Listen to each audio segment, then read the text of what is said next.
BR solo ফুল ম্যাপটা খেলার জন্য বিআর সোলো ফুল অপশনে চলে আসবেন। এখানে আপনারা অনেকগুলো ম্যাচ দেখতে পারবেন। অবশ্য যে ম্যাচটা আপনারা খেলতে চান ওই ম্যাচটা খেলার জন্য এখানে আপনারা কিছু গুরুত্বপূর্ণ বিষয় ফলো করা লাগবে। যেমন ফার্স্টে আপনারা ওই ম্যাচের টাইটেলটা দেখে নেবেন, তারপর ওই ম্যাচের নির্দিষ্ট তারিখটা দেখে নেবেন, তারিখ এবং টাইমটা। কারণ আপনাদের জন্য নির্দিষ্ট টাইমটা কিন্তু অনেকটাই গুরুত্বপূর্ণ, কারণ যে ম্যাচে নির্দিষ্ট টাইম লেখা আছে ওই ম্যাচটা কিন্তু নির্দিষ্ট টাইম অনুযায়ী প্লে হবে। তো অবশ্যই নির্দিষ্ট টাইমটা মাথায় রাখতে হবে। নির্দিষ্ট টাইমটা পার হওয়ার পর আপনারা 5 মিনিট সময় পাবেন। 5 মিনিটের ভিতর যদি ম্যাচে জয়েন না করেন সেক্ষেত্রে ম্যাচটা স্টার্ট হয়ে যাবে। আর ম্যাচটা স্টার্ট হয়ে গেলে ওই ম্যাচে আর আপনারা জয়েন করতে পারবেন না। তো তারপরে আপনারা আপনাদের ম্যাচের এন্ট্রি ফিটা দেখে নেবেন, ম্যাচের এন্ট্রি ফি কত টাকা এবং ম্যাচের পার কিল কত টাকা দিচ্ছে। তারপর হচ্ছে টোটাল প্রাইস ডিটেলস অপশনে ক্লিক করে নেবেন। টোটাল প্রাইস ডিটেল অপশনে ক্লিক করার পর এখান থেকে আপনারা পজিশন অনুযায়ী কত টাকা পাচ্ছেন সেটা এখানে দেখতে পারবেন। সো এগুলো দুইটা দেখার পর, এই তিনটা অপশন দেখার পর তারপর হচ্ছে এখান থেকে আপনারা হচ্ছে কি আপনাদের ম্যাচে জয়েন করবেন কিভাবে। তো ম্যাচে জয়েন করার আগে ম্যাচের মাঝ বরাবর অপশনে একটা ক্লিক করে নেবেন। ম্যাচের মাঝ বরাবর অপশনে একটা ক্লিক করার পর এখানে দেখবেন যে একটু নিচে স্ক্রল করলে এখানে আপনাদের পুরো ম্যাচ সম্পর্কে যত রুলস রেগুলেশন যা আছে সম্পূর্ণ এখানে ডিটেলসে লেখা আছে, এগুলো অবশ্যই এখান থেকে পড়ে নেবেন। তো এখান থেকে পড়ে নেওয়ার পর এখান থেকে ব্যাক করে নেবেন। তারপর এখানে দেখতে পাবেন ছোট্ট একটা জয়েন বাটন, জয়েন বাটনের উপর একটা ক্লিক করে নেবেন। জয়েন বাটনের উপরে ক্লিক করার পর এখান থেকে আপনাদের যে ফ্রি ফায়ার ইউআইডি নামটা আছে সেম টু সেম নামটা কপি করে নিয়ে এখানে দিয়ে নেবেন। তো সেম টু সেম নামটা এখানে কপি করে দেওয়ার পর জয়েন নাও অপশনে ক্লিক করবেন। তো জয়েন নাও অপশনে ক্লিক করার সাথে সাথে আপনার ম্যাচটি জয়েন কমপ্লিট হয়ে যাবে।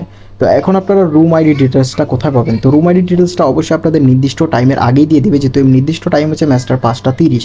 সো এই ম্যাচের নির্দিষ্ট টাইম হচ্ছে 5টা 30। নির্দিষ্ট টাইম থেকে আপনারা 2 থেকে 3 মিনিট বা 2 থেকে 5 মিনিট আগে রুম কোডটা পাবেন বা রুম ডিটেলসটা পাবেন। আগে আপনাদের এটা বলে দিই, নির্দিষ্ট টাইমের আগে আপনাদের যখন রুম কোডটা পাবেন, আপনাদের যে রুমটা থাকবে এই রুমটা থাকবে আপকামিং অপশনে। আর যখন আপনাদের নির্দিষ্ট টাইমটা হয়ে যাবে তখন আপনারা রুমটা পাবেন হচ্ছে গিয়ে আপনাদের অনগোয়িং অপশনে। সো যখন আপনার নির্দিষ্ট টাইমের আগে যখন রুম কোডটা দিবে, যখন আপনারা অ্যাপসটা ওপেন করে আপনাদের ম্যাচ অপশনে যাবেন, সেখানে আপনাদের ম্যাচটা পাবেন হচ্ছে কি আপকামিং অপশনে।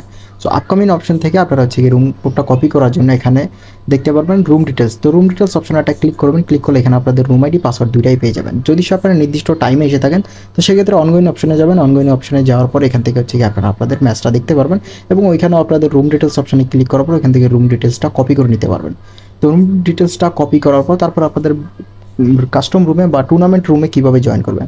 তো টুর্নামেন্ট রুমে জয়েন করার আগে অবশ্যই এটা আপনাদের মাথায় রাখতে হবে যে আপনাদের সিরিয়াল নাম্বার কত নম্বর সিরিয়াল বা পজিশন নাম্বার কত আপনাদের।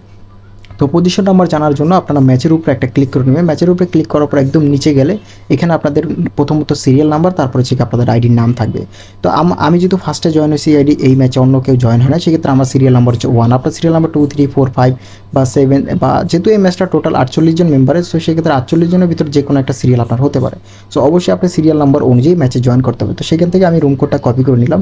রুম কোডটা কপি করার পর এখান থেকে আমি চলে গেলাম ফ্রি ফায়ারে আসার পর এখানে দেখতে পাচ্ছেন ফ্রি ফায়ারটা ওপেন হয়েছে। তো এখান থেকে আপনারা আপনাদের প্রোফাইলে চলে যাবেন। প্রোফাইলে চলে যাওয়ার পর এখানে একটা অ্যালবাম অপশন আছে, অ্যালবাম অপশনে চলে যাবেন। অ্যালবাম অপশনে আসার পর এখান থেকে আপনারা হচ্ছে কি আপনাদের করা থাকে সেক্ষেত্রে এটা অন করে দিবেন। তো অন করার পর এখান থেকে ব্যাক করুন। ব্যাক করার পর এখানে বিআর অপশনে ক্লিক করুন। বিআর অপশনে ক্লিক করার পর এখান থেকে কাস্টম যে রুমটা আছে কাস্টম রুমের উপরে একটা ক্লিক করবেন। ক্লিক করার পর এখান থেকে আপনাদের যে রুম আইডিটা কপি করে আনছে রুম আইডিটা এখান থেকে সার্চ করে দেবেন। তো রুম আইডিটা সার্চ করার পর এখানে আমাদের কাস্টম রুমটা বা টুর্নামেন্ট রুমটা অলরেডি চলে আসছে।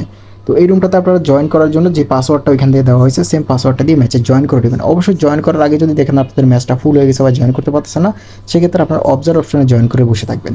তো অবজার্ভ অপশনে থাকবেন, সেখান থেকে আপনাদের যখন আপনাদের যে পজিশন নাম্বার আছে পজিশন নাম্বারটা যখন ফাঁকা হবে আপনার ওই পজিশন নাম্বার অনুযায়ী থাকবে। সো আমি এখানে হচ্ছে গিয়ে যেহেতু ফাঁকা আছে তো আমি জয়েন করে নিলাম। জয়েন করার পর এখানে দেখতে পাচ্ছেন কোনো মেম্বার নাই, যেহেতু আমার পজিশন নাম্বার হচ্ছে 1। তো সেক্ষেত্রে আমি 1-এ জয়েন করলাম। আপনার পজিশন নাম্বার 2 হলে আপনি 2-তে জয়েন করবেন, 3 হলে 3-তে জয়েন করবেন বা 4 হলে 4। যদি আপনারা উল্টাপাল্টা পজিশনে বসে থাকেন সেক্ষেত্রে আপনাদের কাস্টম থেকে কিক করে দেওয়া হবে। আর অবশ্যই আপনারা কাস্টম ম্যাচে জয়েন করার পর এখান থেকে আপনারা আপনাদের মাউথ স্পিকারটা অফ করে রাখবেন আর আপনাদের স্পিকারটা ওপেন করে রাখবেন অ্যাডমিনের যে কোনো গুরুত্বপূর্ণ কথা শোনার জন্য।